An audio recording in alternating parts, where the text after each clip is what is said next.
Hello eight class. अपन देखो कल क्या कर रहे थे, तारामंडल के बारे में जाना अपन ने जाना कि तारों के समूह जब आकाश में एक साथ रहते हैं, एक साथ रह के ग्रुप बनाते हैं तो उसको क्या कहते हैं, तारामंडल कहते हैं, है ना। और तारे, चंद्रमा, सूर्य, दूसरे ग्रह वगैरह आसमान में जितनी भी चीज़ें मिलती हैं इनको क्या कहते हैं, खगोलीय पिंड। ठीक है ना, अपने पाठ के शुरुआत में लिखा हुआ है, खगोलीय पिंड कहते हैं इनको। ठीक है। तो अपन ने खूब सारे तारामंडल देखा। पहले ही अपन ने पढ़ा था सप्तऋषि, सप्तऋषि तारामंडल, जिसको अपन ने सात ऋषि के अलग अलग नाम से भी हर तारे को बांट रखा है। जैसे सप्तऋषि में जितने भी तारे होते हैं उनको सात अलग अलग ऋषियों के नाम दे रखे होते हैं। हमने देखा कि ये कैसा कलछी के हत्ती की जैसा हो सकता है, कलछी, बड़ी कलछी, या फिर प्रश्न चिन्ह जैसा भी हो सकता है। और इसको क्या कहते हैं, बिग डिपर कह सकते हैं, अर्सा मेजर कह सकते हैं, या ग्रेट बियर भी कह सकते हैं। इसके अलग अलग नाम है, अपन को एक दो नाम याद होने चाहिए। टोटल सात तारे होते हैं। सप्त ऋषि नाम से मालूम चल रहा है इसमें कितने हैं, सात तारे हैं। और उत्तर दिशा में ही अपन को देखने को मिलता है। ठीक है ना। और अपन ने यहाँ पे देख लिया था, देखो कलछी का जैसा आकार बन रहा है, या फिर आप इसको टेढ़ा करोगे तो आपको प्रश्नवाचक चिन्ह जैसा भी दिख सकता है। और अपन ने देखा था कि सप्तऋषि तारे से हम ध्रुव तारे को भी पहचान सकते हैं। ठीक है ना, सप्तऋषि तारे मंडल से हम ध्रुव तारे को पहचान सकते हैं। इससे हमारे पुराने ज़माने में खूब सारे लोग होते थे, वो दिशा ज्ञान भी ऐसे ही करते थे, बिना किसी कंपास वगैरह के, बिना किसी दिशा सूची यंत्र के। ठीक है। तो अर्सा मेजर जैसा ये सप्तऋषि है, तो इसके आगे के जो दो तारे हैं, आगे के जो दो तारे हैं, इनके अगर अपन सीध में बढ़ाते जाएं तो फिर क्या मिल जाएगा हमको, हमको इनसे थोड़ी ही दूरी पे एक ध्रुव तारा मिल जाएगा। ध्रुव तारा ऐसा नहीं कि बड़ा होगा, या फिर ऐसा भी नहीं है कि ये चमकीला होगा। ध्रुव तारा की बस ये खास बात है कि ये अपन को सारे तारे हिलते हुए दिखेंगे, ध्रुव तारा अपन को उसकी जगह से हिलता हुआ नहीं दिखेगा। बस ध्रुव तारे की इतनी सी बात है। और अपन ने देखा जब सारे तारे घूमते हैं, ध्रुव तारा नहीं घूमता, तो सारे तारे किसकी और घूमते हुए दिखाई देते हैं, ध्रुव तारे की चारों तरफ घूमते हुए दिखाई देते हैं। जैसे सप्तऋषि कभी ऊपर दिखाई दे सकता है, फिर घूमते हुए इधर आ सकता है लेफ्ट में, फिर नीचे आ सकता है। इस तरीके से बीच में ध्रुव तारे के सारी तरफ परिक्रमा करते हुए दिखाई दे सकते हैं, क्योंकि ध्रुव तारा पृथ्वी की धुरी के ऊपर या बिल्कुल पास में ही स्थापित होता है। ये ध्रुव तारा है और पृथ्वी की धुरी इसके बिल्कुल पास में से होके जा रही है, इसलिए अपन को हिलता हुआ दिखाई नहीं देता है। बाकी सारे तारे हमको हिलते हुए दिखाई देंगे, परिक्रमा करते हुए दिखाई देंगे। ओके। फिर अपन ने एक और पढ़ा था तारामंडल, कौन सा, ओरायन पढ़ा था। ओरायन, इसमें अपन पढ़ा था 7 या 8 चमकीले तारे होते हैं। ठीक है। और ये शिकारी की जैसा दिखता है, इसका जो शेप अपन बनाते हैं वो। और हम ओराइन के अगर 3 जो बीच वाले बेल्ट जिसको कहते हैं, ओराइन के बीच के कमर का जो पट होता है उसको अपन सीधी रेखा में मिला है तो हमको एक तारा मिलता है, सीरियस नाम का तारा मिलता है। और इस सीरियस तारे की खास बात क्या है, ये आसमान में सबसे चमकीला तारा है। सीरियस की खास बात है, ये आसमान में सबसे चमकीला तारा है। कोई पूछ ले कौन, तो सीरियस। अब यहाँ से अपन पढ़ते हैं, यहाँ पर अपन लाइन खींच ली थी। ठीक है, पढ़ते हैं, आ जाओ। उत्तरी आकाश में एक अन्य प्रमुख तारामंडल कैसियोपिया है। यह सर्दियों में रात्रि के प्रथम पहर में दिखाई देता है। ये अंग्रेजी के अक्षर डब्ल्यू या एम, ठीक है ना, आप उल्टा सीधा कैसे भी करो, डब्ल्यू या एम जैसा दिखाई दे सकता है, कि बिगड़े रूप जैसा दिखाई देता है। और इसको भी अपन देख सकते हैं 17.11 के अंदर, ऊपर अपन देखेंगे इसको, डब्ल्यू या एम की जैसा दिखाई देगा कैसियोपिया ये। ठीक है। तो ये बिगड़ा हुआ सा दिख रहा है अपन को, थोड़ा सा इस तरीके का, डब्ल्यू या एम टेढ़ा कर दो तो अब देखो अपन को अभी जितने भी तारामंडल अभी अपन ने पढ़े, उसके अंदर अपन ने कितने तारे पढ़े, उसमें अपन ने 7 तारे, 8 तारे, इतने इसी हिसाब से अपन ने पढ़े हैं। पर अब अपन को क्या पता चलेगा, किसी तारामंडल में केवल 5-10 तारे ही नहीं होते हैं। मतलब अपन ने जो उनको मिला के जो आकृति बनाई है ना, कलछी बना दिया, कभी शिकारी बना दिया, तो ये केवल 5-10 तारे ही नहीं होते। यद्यपि इसमें बहुत सारे तारे होते हैं, तारामंडल में बहुत सारे तारे होते हैं, तथापि हम अपनी नंगी आंखों से केवल तारामंडल के केवल कुछ चमकीले तारों को ही देख पाते हैं। बारीक बारीक खूब सारे तारे होते हैं जो हमसे थोड़े दूर होते हैं या थोड़े छोटे होते हैं आकार में, इसलिए हमको दिखाई नहीं देते हैं। इसलिए हमको बड़े बड़े तारे ही दिखाई देते हैं, पर इसका ये मतलब नहीं है, उसमें छोटे तारे भी शामिल है। तारामंडल में खूब सारे तारे होते हैं। जिन तारों से मिलकर कोई तारामंडल बनता है वे हम सब हमसे समान दूरी पर भी नहीं होते हैं। बिल्कुल सही बात है, सारे तारे बहुत दूर दूर होते हैं, बहुत दूर दूर। वे आकाश में केवल एक ही दृश्य रेखा में हैं। और तारामंडल की बात भी है कि तारामंडल तो अपन को पृथ्वी से देखने पे आपको क्या दिखता है, अलग अलग शेप का दिखता है ना। पृथ्वी से देखने पे आपको कभी उसमें कलछी दिख सकती है, कभी शिकारी दिख सकता है। आप कहीं दूसरी जगह से जाके देखोगे तो आपको दूसरे चिन्ह, दूसरे निशान दिखाई देंगे। ठीक है ना। तो अपन सिर्फ पृथ्वी से देखते हैं ना, तो ही अपन को ऐसी संरचना ही दिखाई देती है। अपन पृथ्वी से पृथ्वी को छोड़ के मान लो किसी दूसरे ग्रह पे चल जाएं या बहुत दूर चल जाएं, तो ये तारे अपन को दिखेंगे तो सही, पर फिर ये आकार अपन को नहीं दिखेंगे। अब अपन एक मुख्य टॉपिक शुरू करते हैं, सौर परिवार। सौर परिवार शुरू करते हैं, आ जाओ। सौर परिवार में कौन कौन आएगा? सूर्य और इसके जो भी ग्रह हैं और इसके जितने भी पिंड वगैरह हैं, पढ़ते हैं आओ।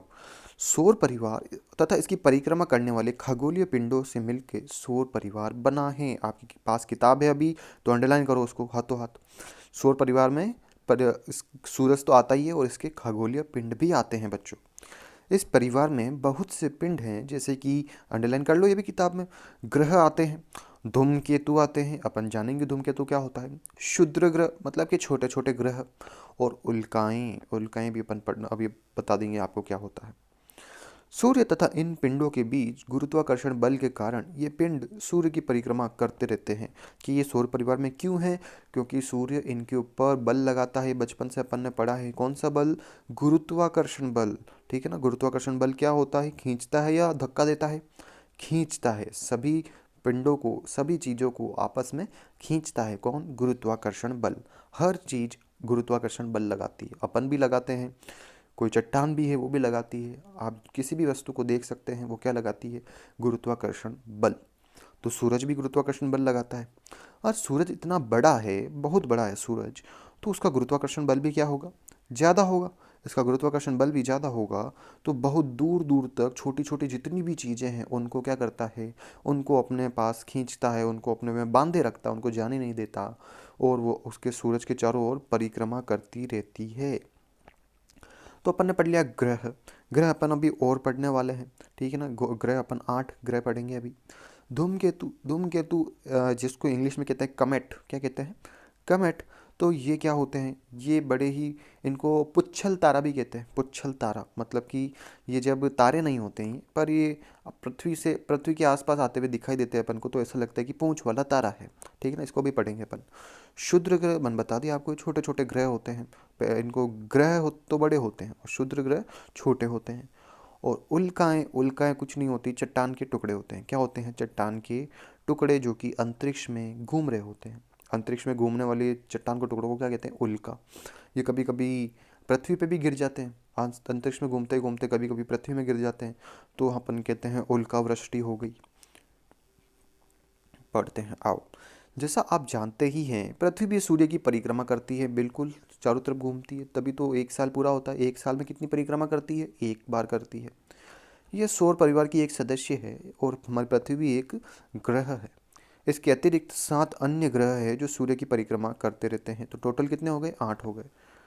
सूर्य से दूरी के अनुसार, आपको दूरी के अनुसार याद रखने हैं। चलो बहुत आसान है, बहुत आसान है, ठीक है ना। पहले नंबर पे सूरज के पास कौन आता है? पहले नंबर पे आता है बुध ग्रह, फिर शुक्र, फिर हमारी पृथ्वी आती है। ठीक है ना। बुध शुक्र पृथ्वी, बुध शुक्र पृथ्वी। फिर हमारा मंगल आता है। मंगल पे हम जाने की कोशिश कर रहे हैं। अपन कोशिश कर रहे हैं कि अगले 10-15 साल में अपन मंगल ग्रह पे पहुंच जाएं। अपन ने वहाँ पे छोटी छोटी गाड़ियाँ तो भेज दी है, ठीक है ना, पर अपन ने इंसान नहीं भेजा है। तो अपन मंगल ग्रह पे इंसान भेजना चाहते हैं, वहाँ जाके रहना चाहते हैं। तो अगले 10-15 साल में आप थोड़े और बड़े होगे, तब तक आप देखोगे कि मंगल पे इंसान पहुंच जाएगा। फिर उसके बाद आता है बहुत बड़ा ग्रह बृहस्पति। कौन आता है? बृहस्पति, जिसको इंग्लिश में कहते हैं जुपिटर। क्या कहते हैं? जुपिटर। और ये बहुत बड़ा ग्रह है, सौरमंडल का सबसे बड़ा ग्रह है जुपिटर।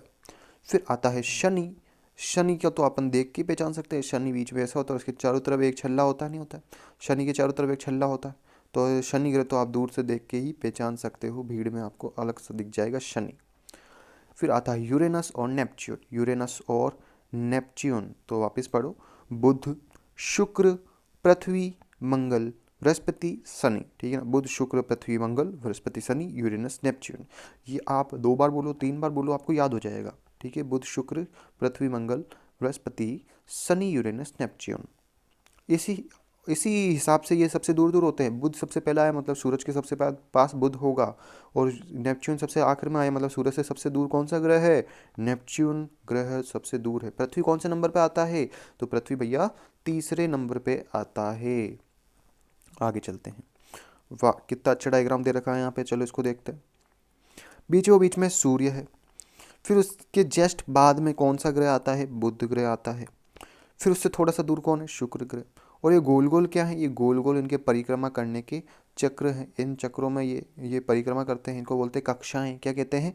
कक्षाएं। सारे ग्रह अपनी कक्षा में चक्कर लगाते हैं। फिर उसके बाद शुक्र ग्रह के बाद आप देख सकते हो, क्या देख सकते हो? पृथ्वी दिखेगी आपको, पृथ्वी। उसके बाद आपको मंगल ग्रह दिखेगा, ठीक है ना। और उसके बाद आपको बहुत बड़ा दिख गया, देखो बृहस्पति। देख के ही बड़ा लग रहा है बृहस्पति।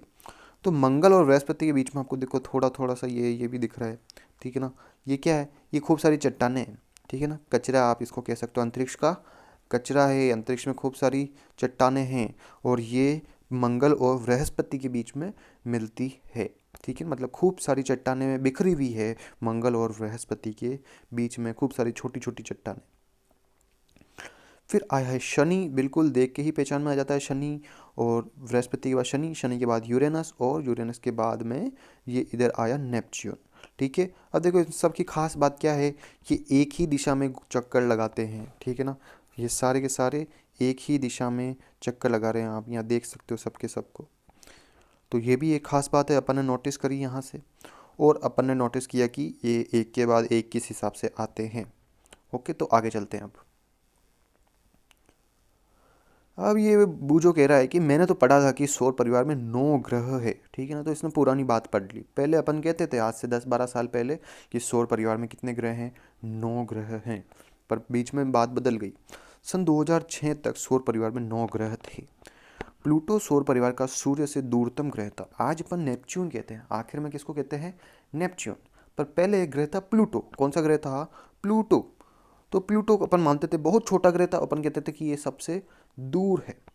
सन 2006 में अंतर्राष्ट्रीय खगोलीय संघ ने ग्रह की नई परिभाषा को अपनाया, जिसके अनुसार प्लूटो ग्रह की श्रेणी में नहीं आता, अतः यह सौर परिवार का ग्रह नहीं है। तो क्या करा 2006 के अंदर वापस पूरी दुनिया के जो अंतरिक्ष वाले लोग थे, उन्होंने मीटिंग बुलाई कि आओ भैया मिलते हैं। तो अंतर्राष्ट्रीय खगोलीय संघ, इस मीटिंग का क्या नाम था? अंतर्राष्ट्रीय खगोलीय संघ, ये संगठन था उनका। उन्होंने मीटिंग बुलाई और सन 2006 में क्या कहा? उन्होंने ग्रह की नई परिभाषा निकाली कि ग्रह कम से कम इतना बड़ा होना चाहिए, या ग्रह कम से कम इस कक्षा में चक्कर लगाना चाहिए। अगर उसकी कक्षा एक दूसरे से मिल रही है तो वो नहीं, ग्रह नहीं कहलाएगा। इस तरीके से कुछ भी उन्होंने ग्रह की परिभाषा में थोड़े बदलाव करे। और जब नई परिभाषा लगाई तो प्लूटो ग्रह नहीं निकला। प्लूटो को ग्रह की श्रेणी से हटा दिया गया। तो इसलिए अब आपसे कोई प्लूटो से बारे में पूछे कि प्लूटो आखिरी हमारे सौरमंडल का आखिरी ग्रह है क्या, तो कहोगे नहीं, हमारे सौरमंडल का आखिरी ग्रह कौन है? नेपच्यून है। और प्लूटो अभी भी मौजूद है, प्लूटो कहीं गया थोड़ी है। प्लूटो अभी भी जहाँ था वहाँ का वहीं है। पर इसकी कैटेगरी अपन ने बदल दी। कैटेगरी अब इसको अपन छोटे ग्रह में, शुद्ध ग्रह में शामिल कर दिया। आइए सौर परिवार के कुछ सदस्यों के बारे में जानकारी प्राप्त करते हैं। पहले जानते हैं सूर्य के बारे में। तो हमारा सूर्य क्या है? हमारा सबसे निकटतम तारा है, सबसे पास वाला तारा है।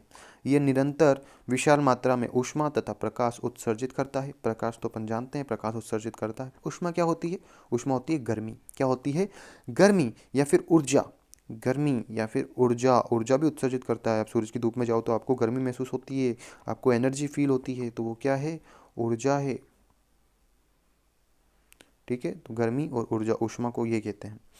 पृथ्वी की लगभग समस्त ऊर्जा का स्रोत सूर्य है। इस लाइन को अंडरलाइन करो, ये बात बहुत अच्छी है। हमारे पृथ्वी पे लगभग जितनी भी ऊर्जा आती है वो किससे आती है? सूर्य से आती है। हमारे पृथ्वी में जितने भी पेड़ पौधे हैं वो प्रकाश संश्लेषण किससे करते हैं? सूर्य की ऊर्जा से करते हैं, ठीक है ना। सूर्य की ऊर्जा से ही करते हैं। वास्तव में सभी ग्रहों की ऊष्मा तथा प्रकाश की ऊर्जा का प्रमुख स्रोत सूर्य ही है। वास्तव में सभी ग्रहों की ऊष्मा का और प्रकाश की ऊर्जा का प्रमुख स्रोत हमारा सूर्य ही है। अब ग्रह के बारे में जानते हैं। सूर्य अपन बस जान लिया कि सभी ग्रहों की ऊर्जा सूर्य देता है और सूर्य सबसे बड़ा तारा है हमारे पास का। ग्रह के बारे में जानते हैं। ग्रह तारों की भांति प्रतीत होते हैं, परंतु ग्रहों में अपना प्रकाश नहीं होता है। ग्रह को अपन ने क्या बोला? ग्रह भले ही अपन को चमकते हुए दिखाई देते हो, आसमान में अपन सुबह सुबह या शाम को देखते हैं तो थोड़े थोड़े अपन को जिसको ढूंढना आता है ना वो ढूंढ सकता है, दूरबीन वगैरह लेके या टेलीस्कोप लेके। पर अपने पास ऐसी चीज़ें हैं नहीं, ठीक है ना। तो अपन भी कभी कभी देख सकते हैं कि इस दिशा में दिखता है कोई कोई ग्रह। तो कहने का मतलब है कि ग्रह अपन को सुबह शाम चमकते हुए दिखाई दे सकते हैं, पर वो अपने प्रकाश से नहीं चमकते हैं, ठीक है ना। वे केवल अपने ऊपर पड़ने वाला सूर्य के प्रकाश को परावर्तित करते हैं। वो सिर्फ उनके ऊपर जो, जैसे चांद, वो अपने ऊपर जो प्रकाश पड़ता है उसको परावर्तित करते हैं, ठीक है। चांद भी कैसे करता है, चांद अपनी चमकता है क्या, चांद चमकता हुआ दिखाई देता है, पर चांद की खुद की रोशनी नहीं है वो, सूरज के पास तो खुद की रोशनी है, ठीक है ना। सूरज के अंदर तो खूब सारी क्रियाएं हो रही है, उस वजह से वो चमक रहा है बहुत ज़्यादा, खूब सारी गर्मी पैदा कर रहा है।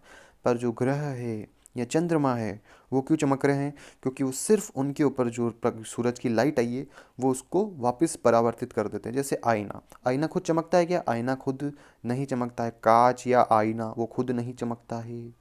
पर क्या डिफरेंस है, आईना के ऊपर आप रोशनी डालो तो वो अपने ऊपर जो रोशनी पड़ती है उसको परावर्तित कर देता है। तो यहाँ पे भी वही हो रहा है। तो ग्रहों में अपना प्रकाश नहीं होता, अपन ने समझ लिया। ग्रहों तथा तारों में अंतर करने की सरलतम विधि यह है कि तारे टिमटिमाते हैं जबकि ग्रह ऐसा नहीं करते हैं। ये भी इंपॉर्टेंट बात है, तारे टिमटिमाते हैं जबकि ग्रह ऐसा नहीं करते। टिमटिमाना मतलब उनकी तारे बहुत दूर होते हैं अपन से, बहुत बहुत आप सोच नहीं सकते उतने दूर हैं। जितने भी आपको आकाश में तारे दिख रहे हैं ना, बहुत ज़्यादा दूर है। तो तारे टिमटिमाते हैं जबकि ग्रह ऐसा नहीं करते हैं, इसलिए बहुत दूर होते हैं, इस वजह से वो उनकी लाइट टिमटिमाती है। ग्रह उतने दूर नहीं होते हैं, उनकी लाइट इसलिए नहीं टिमटिमाती है। तारों के सापेक्ष सभी ग्रहों की स्थिति भी बदलती रहती है। तारे बहुत दूर होते हैं इसलिए अपन को हिलते हुए भी नहीं दिखाई देते हैं, बहुत धीरे धीरे हिलते दिखाई देते हैं। पर ग्रह पास में होते हैं इसलिए अपन उनकी ग्रह की स्थिति होती है वो बदलती हुई दिखाई देती है, वो अपन को हिलते हुए दिखाई देते हैं, एक जगह से दूसरी जगह जाते हुए दिखाई देते हैं। प्रत्येक ग्रह एक निश्चित पथ पर सूर्य की परिक्रमा करता है। अपन ने जान लिया, अपन ऊपर भी फोटो देखी थी, हर ग्रह क्या कर रहा था, सूरज की परिक्रमा कर रहा था। इस पथ को कक्षा कहते हैं, ठीक है ना। तो मैंने आपको कहा था सारे ग्रह अपनी कक्षा में परिक्रमा करते हैं, तो वो गोल गोल क्या है, कक्षा है। किसी भी ग्रह द्वारा सूर्य की एक परिक्रमा पूरी करने में लगे समय को उस ग्रह का परिक्रमण काल कहते हैं। एक परिक्रमा पूरी करने में कितना टाइम लगा, क्या कहलाया, परिक्रमण काल। अंडरलाइन करो अपनी किताब के अंदर ढूंढ के। तो परिक्रमण काल, पृथ्वी का परिक्रमण काल कितना हुआ, कितना हुआ, 1 साल, या ऐसे कहते हैं 365 दिन, जिसमें उसने एक चक्कर पूरा लगा लिया, परिक्रमण काल। ग्रहों की सूर्य से दूरी बढ़ने पर उनके परिक्रमण काल में भी वृद्धि हो जाती है। बोले तो सबसे पास में जो ग्रह होगा उसका परिक्रमण काल भी कम होगा, छोटा होगा, और जो सबसे दूर होगा ग्रह उसका परिक्रमण काल भी बहुत ज़्यादा होगा। ये बोला, मैं यह जानता हूँ कि सूर्य की परिक्रमा करते समय ग्रहों की टक्कर क्यों नहीं होती। ये जानना चाहता है कि भैया सब लोग घूम रहे हैं तो टकराते क्यों नहीं है एक दूसरे से। तो इसका आंसर ये है कि अपन ने देखो ऊपर सबकी क्या देखी, कक्षा देखी, इन सभी की कक्षा अलग अलग है, दिख रहा है ना। इन सब की कक्षा क्या है, अलग अलग है। अगर इन सब की कक्षा एक दूसरे को क्रॉस कर रही होती, इन सब की कक्षा एक दूसरे को, मान लो ये ऐसे जा रहा होता और ये भी ऐसे जा रहा होता, तो यहाँ पर जाके ये कहीं टकरा सकते थे। पर ऐसा कुछ भी नहीं होता है भैया, सबकी अपनी अपनी रोड दे रखी है, सबको अपना अपना रास्ता दे रखा है, तो इसलिए ये आपस में नहीं टकराते हैं।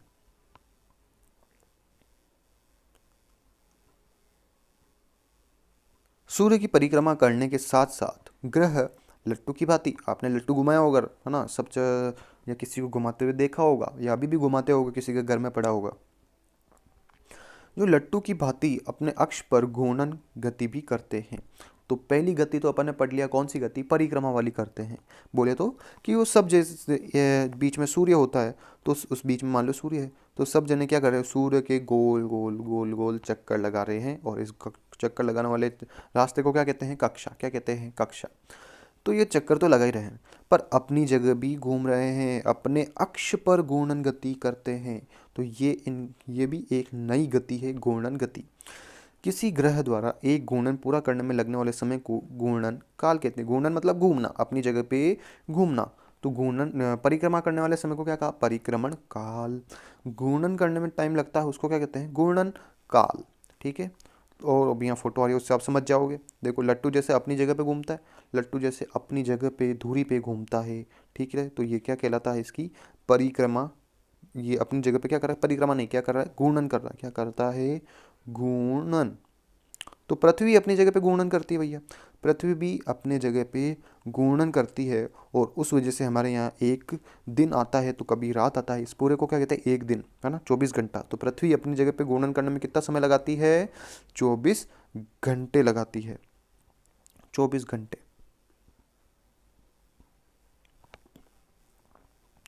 कुछ ग्रहों के ज्ञात उपग्रह हैं जो उनकी परिक्रमा करते हैं। अब उपग्रह नया नाम आया है, उपग्रह मैं बता देता हूँ। तो ग्रह तो वो होते हैं जो कि सूर्य की, ग्रह किसकी, सूर्य की परिक्रमा करते हैं, और उपग्रह क्या होते हैं, जो कि ग्रह की परिक्रमा करते हैं, ठीक है ना। तो उपग्रह किसकी परिक्रमा करता है, ग्रह की। तो हमारे पृथ्वी का उपग्रह कोई बता सकता है, हमारे पृथ्वी का उपग्रह कौन हुआ, चंद्रमा हुआ। कौन हुआ, चंद्रमा। तो उपग्रह करता है ग्रह की परिक्रमा, और ग्रह करता है सूर्य की परिक्रमा, ये अपन ने जाना। तो हमारे पृथ्वी का प्राकृतिक एक उपग्रह है चंद्रमा। पर अपने खूब सारी चीज़ें होती है। आपने इसरो का नाम सुना होगा, अपनी अंतरिक्ष एजेंसी का नाम है इसरो, ठीक है। या आपने नासा का नाम सुना होगा, दुनिया की सबसे बड़ी एजेंसी का नाम है नासा। तो ये क्या करती है, ये भी सैटेलाइट छोड़ती है। क्या छोड़ती है, सैटेलाइट। सैटेलाइट को ही हिंदी में क्या कहते हैं, उपग्रह। तो यहाँ आपको उपग्रह दिख रहा हो ना, यहाँ पे पास में आप लिख सकते हो सैटेलाइट, सैटेलाइट। और ये सैटेलाइट हमारे बहुत काम के आते हैं। आप टीवी पे लाइव मैच देखते हो क्रिकेट का, तो किससे देख पाते हो, इन सैटेलाइट से देख पाते हो। आई बात समझ में। ये सैटेलाइट हमारे आपके घर में टीवी के ऊपर, आपके घर के ऊपर छतरी लगी हुई होती है टीवी की। किसी किसी की केबल होता है, पर किसी किसी के ऊपर डिश की छतरी लगी हुई होती है। वो छतरी कहाँ से कनेक्शन लेती है, अंतरिक्ष में सैटेलाइट से कनेक्शन लेती है, ठीक है ना। तो अपन ने क्या जाना कि ग्रहों के कुछ उपग्रह होते हैं। हमारा सबसे बड़ा उपग्रह है चंद्रमा, और ये प्राकृतिक उपग्रह है, ठीक है ना, पहले से ही मौजूद था। और कुछ उपग्रह जो होते हैं वो मानव द्वारा निर्मित होते हैं, वो अपने खूब सारे छोड़ रखे हैं। तो उपग्रह किसकी परिक्रमा करते हैं, ग्रह की। किसी खगोलीय पिंड की परिक्रमा करने वाले अन्य खगोलीय पिंड को पहले खगोलीय पिंड का उपग्रह कहते हैं, कि वो पहले वाले का उपग्रह होगा। तो इसको भी अंडरलाइन कर लो, उपग्रह की डेफिनेशन। किसी खगोलीय पिंड की परिक्रमा करने वाले अन्य खगोलीय पिंड को। हमारा पृथ्वी भी खगोलीय पिंड है, चंद्रमा भी खगोलीय पिंड है, पर चंद्रमा पृथ्वी के चक्कर लगा रहा है, परिक्रमा कर रहा है, तो चंद्रमा हमारा क्या कहलाया, उपग्रह। अब यहाँ पे इस पहेली के मन में सवाल आया है कि पृथ्वी भी तो सूर्य की परिक्रमा करती है, पृथ्वी सूर्य की परिक्रमा करती है, क्या इस कारण से पृथ्वी सूर्य का उपग्रह है। तो हाँ, एक खगोलीय पिंड पृथ्वी है, दूसरा खगोलीय पिंड सूरज है। तो पृथ्वी को सूरज का उपग्रह कह तो सकते हो, पर अपन कहना पसंद नहीं करेंगे, अपन ने उसके लिए ग्रह नाम दे रखा है।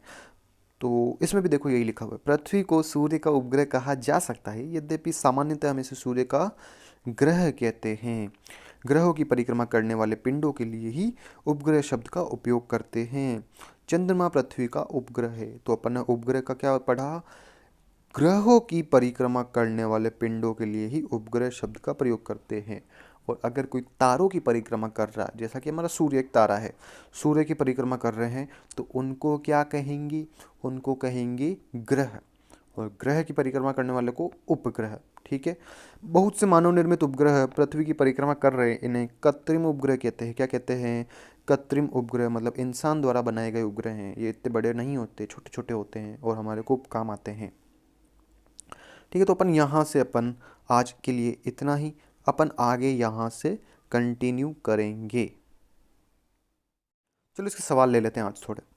देखो, आपको जो भी ऐसे 4 ऑप्शन वाले सवाल दिख रहे हो जिसमें टिक करना हो, या किसी में ट्रू फॉल्स लगाना हो, या किसी में मिलान करना हो, तो ऐसे सवाल आपको क्या करने हैं, ऐसे सवाल आपको किताब में ही करने हैं, ठीक है ना। ऐसे सवाल कॉपी में नहीं करेंगे अपन।